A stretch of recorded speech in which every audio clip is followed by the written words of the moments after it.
നമസ്കാരം. ന്യൂസ് പ്രധാന വാർത്തകൾ. റായ്ബറേലിയിൽ കോൺഗ്രസ് സ്ഥാനാർത്ഥി രാഹുൽ ഗാന്ധിയെ പിന്തുണയ്ക്കുമെന്ന് സിപിഐ സംസ്ഥാന സെക്രട്ടറി ബിനോയ് വിശ്വം. കേരളത്തിലെ കോൺഗ്രസ് നേതൃത്വത്തിന് രാഷ്ട്രീയ ദീർഘവീക്ഷണമില്ല. രാഹുൽ ഗാന്ധിയെ സമ്മർദ്ദം ചെലുത്തി വയനാട്ടിൽ മത്സരിപ്പിച്ചത് അതുകൊണ്ടെന്നും ബിനോയ് വിശ്വം. കോൺഗ്രസിന്റേത് രാഷ്ട്രീയ മണ്ടത്തരം. ഷൊർണൂർ നെടുങ്ങോട്ടൂർ ലെവൽ ക്രോസിന് സമീപം മധ്യവയസ്കനെ ട്രെയിൻ തട്ടി മരിച്ച നിലയിൽ കണ്ടെത്തി.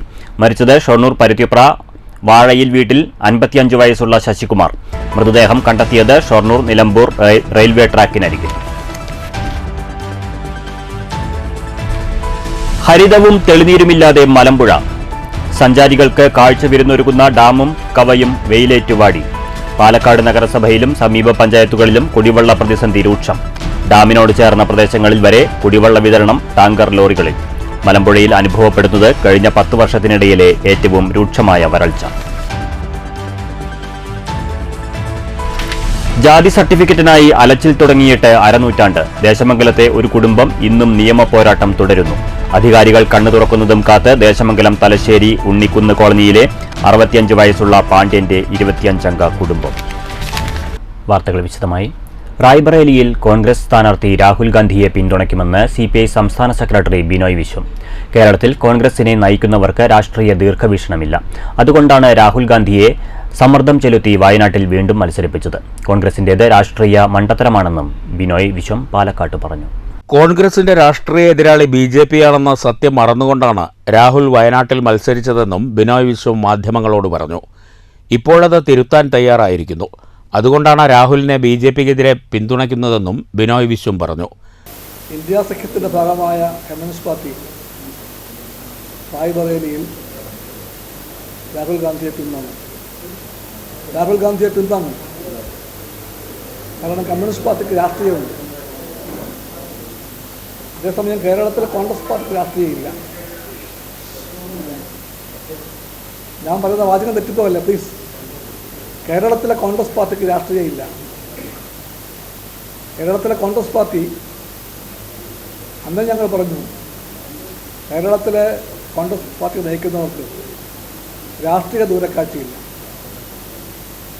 അവർക്ക് മൂക്കിനപ്പുറം കാണാനാകുന്നില്ല. ഇത് CPI ആദ്യമേ പറഞ്ഞ കാര്യമാണ്.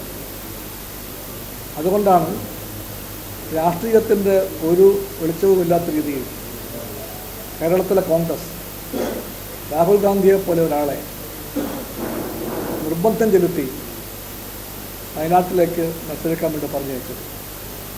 രണ്ടിടത്തും ജയിച്ചാൽ രാഹുൽ വയനാട്ടിൽ ഒഴിയാനാണ് സാധ്യത. അങ്ങനെ വന്നാൽ വയനാട്ടിലെ വോട്ടർമാരെ കേരളത്തിലെ കോൺഗ്രസ് നേതൃത്വം വഞ്ചിക്കുകയാണെന്ന് വരുമെന്നും അദ്ദേഹം ചൂണ്ടിക്കാട്ടി. News bureau, Palakkad. പാലക്കാടിന്റെ പ്രധാന കുടിവെള്ള സ്രോതസ്സാണ് മലമ്പുഴ. മഴക്കാലത്തും മഞ്ഞുകാലത്തും മലമ്പുഴ ഡാമും കവയും സഞ്ചാരികൾക്ക് വിരുന്നൊരുക്കുമെങ്കിലും ഈ വേനലിൽ വെയിലേറ്റ് വാടിയിരിക്കുകയാണ് പ്രദേശം. പാലക്കാടൻ ചൂടിന്റെ കാഠിന്യത്തിലേക്ക് വിരൽ ചൂണ്ടുകയാണ് ഈ വിനോദസഞ്ചാര കേന്ദ്രം. പാറക്കെട്ടുകൾക്കിടയിലൂടെ ഉറവയെടുക്കുന്ന ചെറുവെള്ളച്ചാട്ടങ്ങളില്ല. കവയിലൂടെ പറന്നുയരുന്ന പക്ഷിയുടെ പാട്ടുകളില്ല. പച്ചവിരിച്ച പുൽമൈതാനവും നിറഞ്ഞു നിൽക്കുന്ന ജലസമൃദ്ധിയും ഇന്ന് കാണാനില്ല. മലമ്പുഴയുടെ വൃഷ്ടിപ്രദേശം ഇപ്പോൾ വെയിലേറ്റ് വാടിയിരിക്കുന്നു. കഴിഞ്ഞ 10 വർഷത്തിനുള്ളിലെ ഏറ്റവും വലിയ ജലക്ഷാമമാണ് ഈ വർഷം മലമ്പുഴയിൽ അനുഭവപ്പെട്ടത്.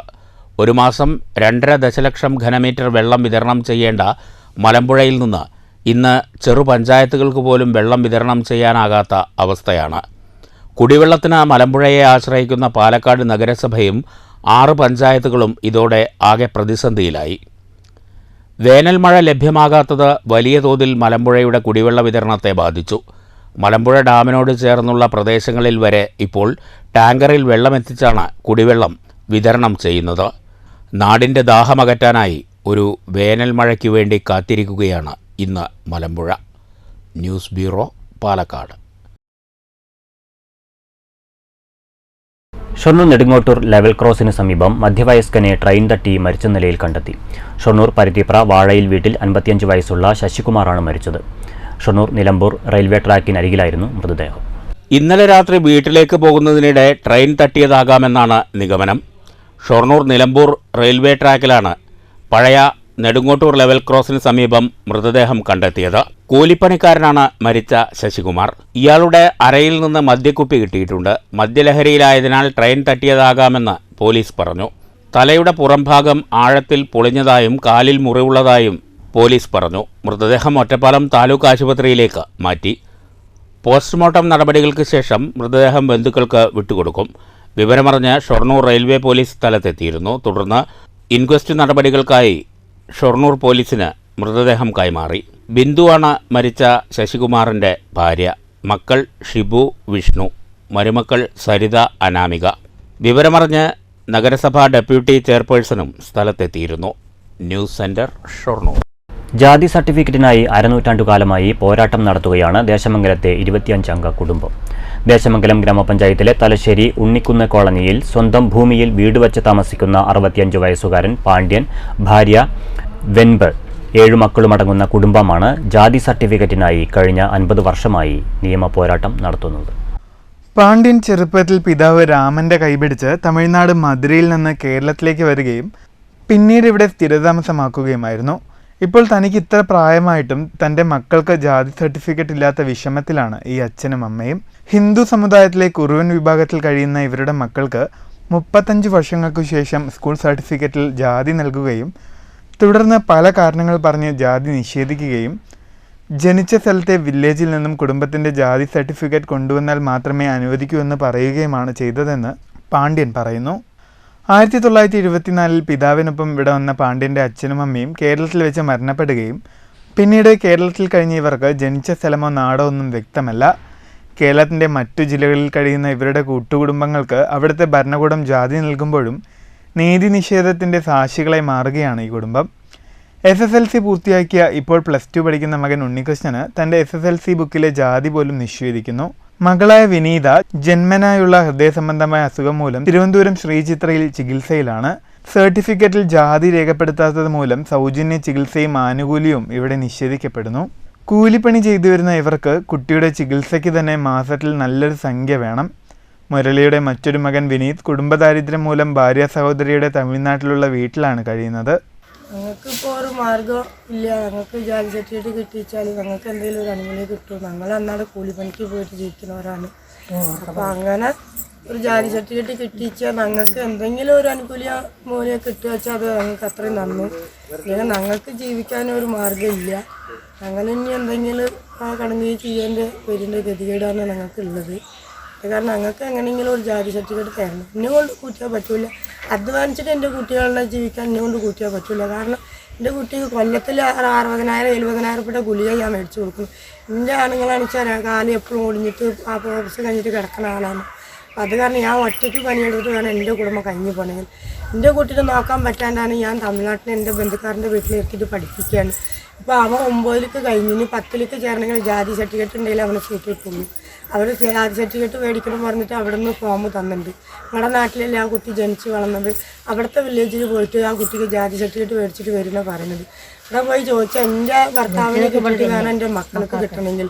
ജില്ലാ കളക്ടർ, വകുപ്പ് മന്ത്രി എന്നിവർക്ക് പരാതി നൽകിയിട്ടും നിരാശ മാത്രം ബാക്കിയായി. മക്കളുടെ പഠനവും ചികിത്സയും പാതി വഴിയിൽ ഉപേക്ഷിക്കേണ്ടി വരുമോ എന്ന ഭയമൂലമാണ് ഇപ്പോൾ ഈ കുടുംബം കഴിയുന്നത്.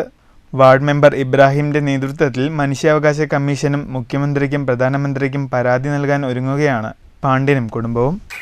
നിരന്തരം ഈ പറഞ്ഞ പോലെ തന്നെ കളക്ടർ ഓഫീസിലാണെങ്കിലും അതല്ലെങ്കിൽ തഹസിൽദാരുടെ അടുത്താണെങ്കിലും അല്ലെങ്കിൽ വകുപ്പ് മന്ത്രിയുടെ അടുത്താണെങ്കിലും ഈ ഒരു കാരണങ്ങൾ പറഞ്ഞിട്ട് നമ്മളും ആ കുടുംബത്തെ കൂട്ടി പോകുമ്പോൾ പല കാരണങ്ങൾ പറഞ്ഞ് അവർ മടക്കി അയക്കുകയാണ്. പലപ്പോഴും അവരെ കൊണ്ട് കഴിയാത്ത ഒരു കാരണങ്ങളാണ് അവർ പറയുന്നത് എന്നുള്ളതാണ്. കാരണം പാണ്ഡ്യൻ എന്ന് പറയുന്ന ആ ഒരു ചേട്ടൻ ഈ നാട്ടിൽ വന്നിട്ട് ഏകദേശം 50 വർഷത്തിന് മുകളിലായി. അവരുടെ അമ്മ ചെറുപ്പത്തിൽ നാട്ടിലേക്ക് വന്നു നോക്കുമ്പോൾ മക്കളെ കൂട്ടി വന്ന് പിന്നീട് അവരുടെ വിവാഹം മറ്റു എല്ലാം ഈ നാട്ടിലായിരുന്നു. അപ്പോൾ ആ ജനിച്ച സ്ഥലത്ത് പോയിട്ട് അവിടുന്ന് ജാതി കൊണ്ടുവന്നു കഴിഞ്ഞാലാണ് ജാതി നൽകാൻ കഴിയുള്ളൂ എന്ന് പറയുന്നു. ഏകദേശം അവരുടെ ഒരു 2-3 തലമുറ ജാതി ഇല്ലാത്തതിൻ്റെ പേരിൽ വലിയൊരു പ്രയാസം അനുഭവപ്പെട്ടുകൊണ്ടിരിക്കുകയാണ്. News bureau, Cheruthuruthy. അകലൂർ ഭഗവതി ക്ഷേത്രത്തിലെ കൂത്തുതാലപ്പൊലി മഹോത്സവം വർണ്ണാഭമായി. വിപുലമായ പരിപാടികളോടുകൂടി സംഘടിപ്പിച്ച താലപ്പൊലി മഹോത്സവത്തിൽ വൻ ജനാവലി സാക്ഷ്യം വഹിച്ചു. രാവിലെ കുമ്മാട്ടി, കേളി, ഉച്ചയ്ക്ക് പഞ്ചവാദ്യം, 3-ന് ക്ഷേത്രത്തിലേക്ക് എഴുന്നള്ളിപ്പ്, വൈകിട്ട് തട്ടിമ്മേൽക്കൂത്ത്, പൂതൻതിറ, കാള, കുതിര, പേരൂർ, അകലൂർ ദേശവേലകളും ഗജവീരന്മാരടക്കമുള്ള ദേശവേലാഘോഷങ്ങളും ക്ഷേത്രമൈതാനിയിൽ അണിനിരന്നു.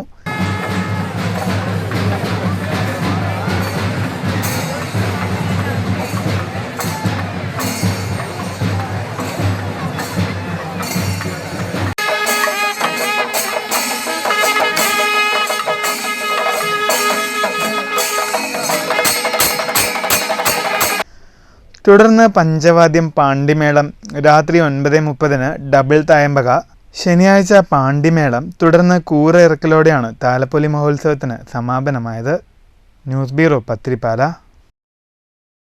ഭാരതപ്പുഴയ്ക്ക് കുറുകെയുള്ള റെയിൽവേ പാലത്തിന്റെ പുനർനിർമ്മാണ പ്രവർത്തനങ്ങളുടെ ഭാഗമായി പഴയ ഉരുക്കു ഗാർഡറുകൾ മാറ്റിസ്ഥാപിക്കുന്ന പ്രവൃത്തി പൂർത്തീകരിച്ച് റെയിൽവേ. ഷൊർണൂരിൽ നിന്ന് തൃശൂർ ഭാഗത്തേക്ക് പോകുന്ന റെയിൽവേ പാലമാണ് പുനർനിർമ്മിക്കുന്നത്. ഏപ്രിൽ മാസം അവസാന ആഴ്ചയാണ് ഗാർഡറുകൾ മാറ്റുന്ന പ്രവൃത്തിക്ക് തുടക്കമായത്. ഇടവിട്ടുള്ള ദിവസങ്ങളിൽ പുലർച്ചെ 4 മണി മുതൽ രാവിലെ 8 മണി വരെയാണ് പ്രവൃത്തി നടന്നിരുന്നത്. പറഞ്ഞതിലും മുന്നേ പൂർത്തീകരിക്കാൻ കഴിഞ്ഞതിന്റെ ചാരിതാർത്ഥത്തിലാണ് പ്രവൃത്തി ഏറ്റെടുത്ത രാജസ്ഥാൻ ജയ്പൂർ ആസ്ഥാനമായ കിരൺ ഇൻഫ്ര എന്ന കമ്പനി. 4 ദിവസങ്ങളിലായി 4 മണിക്കൂർ വീതമാണ് റെയിൽവേ ഗതാഗതം നിർത്തിവെച്ച് കമ്പനിക്ക് നൽകിയത്.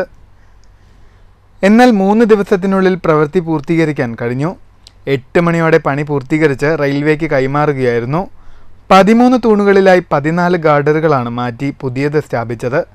തൊട്ടടുത്ത പാലത്തിന്റെ മുകളിലെ ഗാർഡറുകൾ മാറ്റുന്നതിനുള്ള നടപടികൾ സ്വീകരിച്ചതായി റെയിൽവേ അധികൃതർ അറിയിച്ചു. അതിനുവേണ്ടിയുള്ള ഗാർഡറുകൾ റെയിൽവേയുടെ തമിഴ്നാട്ടിലെ ആർക്കോണം പ്ലാന്റിൽ പണി പൂർത്തീകരിച്ചു വരുന്നു. ഏതാനും മാസങ്ങൾക്കുള്ളിൽ ആ പാലത്തിന്റെയും ഗാർഡറുകൾ മാറ്റി സ്ഥാപിക്കുമെന്ന് റെയിൽവേ അധികൃതർ അറിയിച്ചു. News bureau, Cheruthuruthy.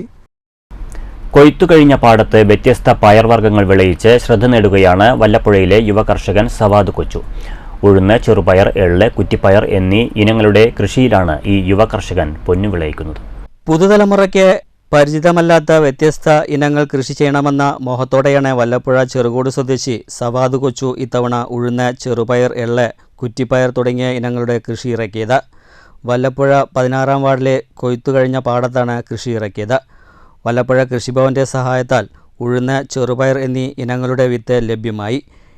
എള്ള് വിത്തും ലഭിച്ചതോടെ കൃഷി ഇറക്കി. 2 മാസത്തെ പരിശീലനത്തിന് ശേഷം വിളവെടുത്തപ്പോൾ വിജയം 100 മേനി. ഇപ്പോൾ നമ്മളിപ്പോൾ ഇവിടെ ചെയ്തിട്ടുള്ളത് എള്ള്, ഉഴുന്ന്, ചെറുപയർ, കുറ്റിപ്പയറാണ്. അപ്പോൾ നെല്ല് വിളവെടുത്ത പാടത്ത് നമ്മളൊന്ന് ട്രാക്ടർ കൊണ്ട് പൂട്ടിയിട്ട് ഇതൊക്കെ കൊണ്ട് വിതച്ചതാണ്. അപ്പോൾ കൃഷിഭവനിൽ നിന്ന് കിട്ടിയതാണ് ഉഴുന്നിൻ്റെയും ചെറുപയറിൻ്റെയൊക്കെ വിത്ത്. പിന്നെ കുറ്റിപ്പയറിൻ്റെ വിത്ത് നമ്മൾ പുറത്തുനിന്ന് ഷോപ്പിൽ നിന്ന് വാങ്ങിയതാണ്. പിന്നെ എള്ള് നമ്മളൊരു സുഹൃത്ത് കായംകുളം ഒണ്ണാട്ടുകര എള്ള് പറഞ്ഞിട്ട് അവിടുന്ന് അയച്ചു തന്നതാണ് കൊറിയറായിട്ട്. അപ്പോൾ എല്ലാം ഒന്ന് വിതച്ചു. എന്നാലും പാലക്കാട് ഒരു തുള്ളി വേനൽ മഴ പോലും കിട്ടിയിട്ടില്ലെങ്കിലും അത്യാവശ്യം കുഴപ്പമില്ലാത്തൊരു വിളവ് കിട്ടിയതാണ് നമുക്ക് തോന്നുന്നത്. എന്തായാലും നമ്മളൊരു പരീക്ഷണാടിസ്ഥാനത്തിൽ ചെയ്തെന്ന് മാത്രം. 1 ഏക്കർ പാടത്താണ് ഈ 4 ഇനങ്ങളും കൃഷി ചെയ്തത്. എന്നും പുലർച്ചെയും വൈകുന്നേരവും വെൽഡിംഗ് ജോലിക്കിടയിൽ ലഭിക്കുന്ന ഒഴിവ് സമയങ്ങളിലുമാണ് കൃഷി പരിപാലനം. നെൽകൃഷി ചെയ്യാത്ത സമയങ്ങളിൽ പാടങ്ങളിൽ ചെണ്ടുമല്ലി കൃഷിയും സവാദ് നടത്തിവരാറുണ്ട്. കഴിഞ്ഞ വർഷത്തെ യുവ കർഷക അവാർഡിനും സവാദ് കൊച്ചു അർഹനായിട്ടുണ്ട്. വല്ലപ്പുഴ കൃഷിഭവന്റെ സഹായവും സവാദിൻ്റെ കൃഷിക്ക് ലഭിക്കുന്നുണ്ട്. സവാദിൻ്റെ കുടുംബവും പൂർണ്ണ പിന്തുണയുമായി കൂടെയുണ്ട്. News bureau, Pattambi. ദുബായിൽ നടന്ന ഏഷ്യൻ ജൂനിയർ അത്ലറ്റിക്സ് ചാമ്പ്യൻഷിപ്പിൽ മാത്തൂർ CFD സ്കൂളിന് അഭിമാന നേട്ടം. സ്കൂളിലെ പി അഭിരാം 4x400 മീറ്റർ ഓട്ടത്തിലും 4x400 മിക്സഡ് റിലേയിലും വെള്ളി മെഡൽ നേടി. ഇരട്ട വെള്ളി മെഡൽ നേട്ടത്തിന് വഴിയൊരുക്കിയ ഇന്റർനാഷണൽ പരിശീലകൻ സുരേന്ദ്രൻ മാസ്റ്റർക്കും കായിക കൂട്ടായ്മയായ ടീം ഷുവർ പാലക്കാടിന്റെ നേതൃത്വത്തിൽ പാലക്കാട് മെഡിക്കൽ കോളേജ് ഗ്രൗണ്ടിൽ വെച്ച് നടന്ന പരിപാടിയിൽ അനുമോദിച്ചു. Palakkad traffic police SI K Pramod memento നൽകി അഭിരാമിനെയും അന്തർദേശീയ കായിക താരം C ഹരിദാസ്, മാത്തൂരിലെ കായിക പരിശീലകൻ സുരേന്ദ്രൻ മാസ്റ്റർ എന്നിവരെയും ആദരിച്ചു. Kenza group company director Hafizullah മുഖ്യപ്രഭാഷണം നടത്തി. സുജയ്, പ്രസാദ്, സുധീഷ് കുമാർ, ജിതിൻ എടക്കാട്, CM ദാസ് എന്നിവർ പങ്കെടുത്തു. അഭിരാമിൻ്റെ 2ാമത്തെ ഇന്റർനാഷണൽ ചാമ്പ്യൻഷിപ്പും 3ാമത്തെ മെഡലുമാണ്. ദുബായിൽ വെച്ച് നടന്ന ഏഷ്യൻ ജൂനിയർ അത്ലറ്റിക് മീറ്റ് മത്സരത്തിൽ ജൂനിയർ വിഭാഗത്തിൽ പങ്കെടുത്തവരിൽ കേരളത്തിലെ ഏക പുരുഷ കായിക താരവുമാണ് അഭിരാം. News bureau, Kottayi. പാഞ്ഞാൾ തോട്ടത്തിൽ മനയിൽ നടക്കുന്ന മഹാകിരാത രുദ്രയജ്ഞത്തിന് മെയ് 7-ന് തുടക്കമാകും. 12 ദിവസങ്ങളിലായി നിറഞ്ഞു നിൽക്കുന്ന ആചാര അനുഷ്ഠാനങ്ങളാൽ സമ്പുഷ്ടമായ യജ്ഞചടങ്ങിന്റെ ഭാഗമായി വിപുലമായ പരിപാടികളും സംഘടിപ്പിക്കുന്നുണ്ടെന്ന് പാഞ്ഞാളിൽ നടന്ന വാർത്താസമ്മേളനത്തിൽ ഭാരവാഹികൾ അറിയിച്ചു. ചൊവ്വാഴ്ച രാവിലെ ബ്രഹ്മശ്രീ അഴകത്ത് നിതിൻ നമ്പൂതിരിപ്പാട് ധ്വജാരോഹണം നടത്തും. തോട്ടത്തിൽ മന ലീലാന്തർജനം ദീപപ്രോജ്വലനം നിർവഹിക്കും. എല്ലാ ദിവസവും രാവിലെ വിവിധ പൂജാകർമ്മങ്ങളും മഹാകിരാതരുദ്രഹോമം, കേരളത്തിലെ ഗജവീരന്മാരുടെയും പ്രമുഖരുടെയും നേതൃത്വത്തിൽ നടത്തുന്ന മേളത്തിന്റെ അകമ്പടിയോടെ വേട്ടേക്കരന്റെ എഴുന്നള്ളിപ്പ് നടക്കും. ഉച്ചയ്ക്ക് പ്രസാദ ഊട്ടുമുണ്ടാകും. വൈകിട്ട് 4 മണിക്ക് സന്ധ്യാവേല, കേളി, കൊമ്പുപറ്റ്, കുഴൽപ്പറ്റ്, സഹസ്രദീപ കാഴ്ച, ദീപാരാധന, കിരാതപാർവതിയുടെ മുല്ലക്കൽ പാട്ട്, എഴുന്നള്ളിപ്പ്, കളംപൂജ, കളമ്പാട്ട് എന്നിവയും നടക്കും. സമാപന ദിവസമായ 18-ന് രാവിലെ 8:30-ന് 7 ആനകളുടെയും പഞ്ചവാദ്യത്തിൻ്റെയും അകമ്പടിയോടെ നടക്കുന്ന എഴുന്നള്ളിപ്പിന് പരക്കാട് തങ്കപ്പന്മാരാർ പ്രമാണം വഹിക്കും. 11:30-ന് കാവടിയാട്ടം, ഉച്ചതിരിഞ്ഞ് 2 മണിക്ക് മട്ടന്നൂർ ശങ്കരൻകുട്ടി, മട്ടന്നൂർ ശ്രീകാന്ത്, മട്ടന്നൂർ ശ്രീരാജ് എന്നിവരുടെ ട്രിപ്പിൾ തായമ്പകയും രാത്രി 7-ന് 7 ആനകളുടെ അകമ്പടിയോടെ പെരുവനൻ കുട്ടന്മാരാരും സംഘവും നയിക്കുന്ന മേളത്തോടുകൂടിയ എഴുന്നള്ളിപ്പും തുടർന്ന് 12,000 നാളികേരമേറും നടക്കും. കാലത്ത് ഒരു 7 മണി മുതൽ രാത്രി വൈകുവോളം ഭക്ഷണം കൊടുക്കണം എന്നാണ് ആഗ്രഹിക്കുന്നത്. അതൊരു വിനയാന്വിതമായിട്ട് വെട്ടക്കരനോടും ഗുരുവായൂരപ്പനോടും സർവ്വദൈവങ്ങളോടുള്ള പ്രാർത്ഥനയാണ്. എല്ലാവർക്കും നല്ല രുചികരമായുള്ള ആഹാരങ്ങളും വിവിധ തരങ്ങളായിട്ടുള്ള ആഹാര പദാർത്ഥങ്ങൾ കൊടുത്ത് എല്ലാവരെയും സന്തോഷിപ്പിക്കണം എന്നുള്ളത് ആഗ്രഹിക്കുകയാണ്. അതിന് അദ്ദേഹം അനുഗ്രഹിക്കട്ടെ. അതിന് വിദഗ്ധരായ കലാകാരന്മാരെ കണ്ട് ഏൽപ്പിച്ചിട്ടുണ്ട്. 19-ന് പുലർച്ചെ 4-ന് നടക്കുന്ന കുറവലിക്കൽ ചടങ്ങോടെയാണ് മഹാകിരാതരുദ്ര യജ്ഞത്തിന് സമാപനമാകുന്നതെന്ന് ട്രസ്റ്റ് ഭാരവാഹികളായ തോട്ടത്തിൽ കുട്ടൻ നമ്പൂതിരി, പാഞ്ഞാൾ ഗ്രാമപഞ്ചായത്ത് vice president Krishnankutty, NA Sreevalsan, MS Pratheesh, Appukuttan Urumbath, Ammini Radhakrishnan എന്നിവർ വാർത്താസമ്മേളനത്തിൽ അറിയിച്ചു. News bureau, Cheruthuruthy. പ്രധാന വാർത്തകൾ വീണ്ടും. റായ്ബറേലിയിൽ കോൺഗ്രസ് സ്ഥാനാർത്ഥി രാഹുൽ ഗാന്ധിയെ പിന്തുണയ്ക്കുമെന്ന് CPI സംസ്ഥാന സെക്രട്ടറി ബിനോയ് വിശ്വം. കേരളത്തിലെ കോൺഗ്രസ് നേതൃത്വത്തിന് രാഷ്ട്രീയ ദീർഘവീക്ഷണമില്ല. രാഹുൽ ഗാന്ധിയെ സമ്മർദ്ദം ചെലുത്തി വയനാട്ടിൽ മത്സരിപ്പിച്ചത് അതുകൊണ്ടെന്നും ബിനോയ് വിശ്വം. കോൺഗ്രസിന്റേത് രാഷ്ട്രീയ മണ്ടത്തരം. ഷൊർണൂർ നെടുങ്ങോട്ടൂർ ലെവൽ ക്രോസിന് സമീപം മധ്യവയസ്കനെ ട്രെയിൻ തട്ടി മരിച്ച നിലയിൽ കണ്ടെത്തി. മരിച്ചത് ഷൊർണൂർ പരുത്തിപ്ര വാഴയിൽ വീട്ടിൽ 55 വയസ്സുള്ള ശശികുമാർ. മൃതദേഹം കണ്ടെത്തിയത് ഷൊർണൂർ നിലമ്പൂർ റെയിൽവേ ട്രാക്കിനരികിൽ. ഹരിതവും തെളിനീരുമില്ലാതെ മലമ്പുഴ. സഞ്ചാരികൾക്ക് കാഴ്ച വിരുന്നൊരുക്കുന്ന ഡാമും കവയും വെയിലേറ്റുവാടി. പാലക്കാട് നഗരസഭയിലും സമീപ പഞ്ചായത്തുകളിലും കുടിവെള്ള പ്രതിസന്ധി രൂക്ഷം. ഡാമിനോട് ചേർന്ന പ്രദേശങ്ങളിൽ വരെ കുടിവെള്ള വിതരണം ടാങ്കർ ലോറികളിൽ. മലമ്പുഴയിൽ അനുഭവപ്പെടുന്നത് കഴിഞ്ഞ 10 വർഷത്തിനിടയിലെ ഏറ്റവും രൂക്ഷമായ വരൾച്ച. ജാതി സർട്ടിഫിക്കറ്റിനായി അലച്ചിൽ തുടങ്ങിയിട്ട് അരനൂറ്റാണ്ട്. ദേശമംഗലത്തെ ഒരു കുടുംബം ഇന്നും നിയമ പോരാട്ടം തുടരുന്നു. അധികാരികൾ കണ്ണു തുറക്കുന്നതും കാത്ത് ദേശമംഗലം തലശ്ശേരി ഉണ്ണിക്കുന്ന് കോളനിയിലെ 65 വയസ്സുള്ള പാണ്ഡ്യന്റെ 25 അംഗ കുടുംബം. ഈ വാർത്താ ബുള്ളറ്റിൻ സമാപിച്ചു. നമസ്കാരം.